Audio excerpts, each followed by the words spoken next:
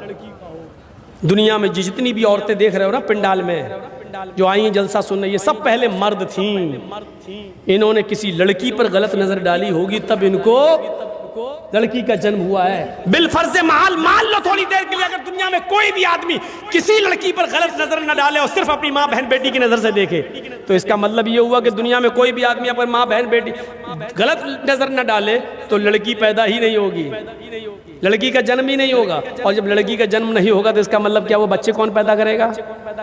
یہ نسل انسانی کہاں سے چلے گی؟ 18 سال پہلے میں نے کچھ اور کہا تھا، آج نام نہیں لوں گا، یہ بہت خطرناک دور ہے۔ یہاں جو بولتا ہے وہ اندر جا رہا ہے، یہاں ڈیموکریسی ہے، یہاں سیکولرزم ختم ہو چکا ہے، یہاں کچھ نہیں ہے، کچھ بھی نہیں۔ اچھا بولے، ابھی تو بعد میں ثابت ہوگا کہ تم صحیح بولے کہ پہلے اندر جاؤ، گھسو پہلے اندر۔ میرے بھائیوں، افسوس ہوتا ہے مجھے اس بات پر، چوری کرو گے تو کتے کا جنم ہوگا۔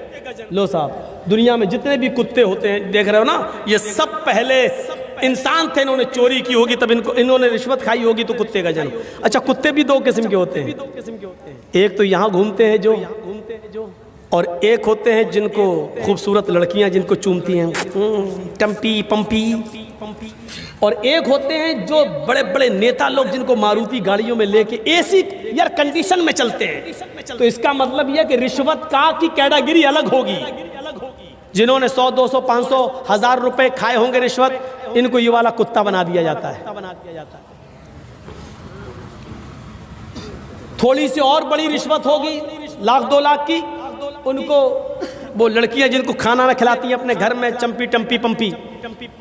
اور جو ماروتیوں میں گھوم رہے ہیں یہ جو کتے ہیں یہ بڑے اسٹینڈرڈ کتے ہیں، یہ ضرور پارلیمنٹ کے کوئی بڑے نیتا رہے ہوں گے، انہوں نے بڑے گھوٹالے کیے ہوں گے، اور بڑے گھوٹالے کرنے کے بعد بڑی رشوتیں کھانے کے بعد ان کو انٹرنیشنل مرنے کے بعد بھی کتا بنایا گیا، تب بھی ماروتیوں میں اے سی میں اس کی عادت چھوٹ نہیں رہی ہے۔ یہ تمہاری کتابوں کے آدھار پہ میں بول رہا ہوں۔ پھر بھائیوں، یہ سمانتا پائی جا رہی ہے کہ ہندو دھرم کے اندر بھی لکھا ہے کہ مرنے کے بعد دوبارہ جنم ہوگا، ہمارے یہاں پر بھی لکھا مرنے کے بعد اللہ دوسری زندگی ہمیں اور آپ کو دے گا، اسی لیے کہا گیا پنرجنم، پنہ مانی پھر، جنم مانی پیدائش، دوبارہ پیدائش۔ ہمارے یہاں کیا کہا گیا؟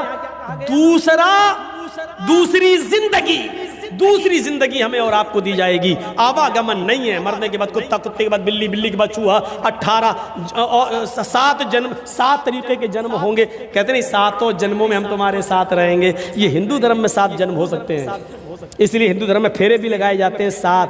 عورت کے جب گٹھ بندھن ہوتا ہے نا پیچھے، تو 7 پھیرے کیوں لگائے جاتے ہیں؟ ایک مرد اس بات کا اقرار کرتا ہے کہ میں 7 جنم میں تیرا پتی ہوں، اور عورت اس بات کا اقرار کرتی ہے کہ میں 7 جنموں تک تمہاری پتنی رہوں گی، یہ ہوتا ہے اقرار۔ میرے بھائی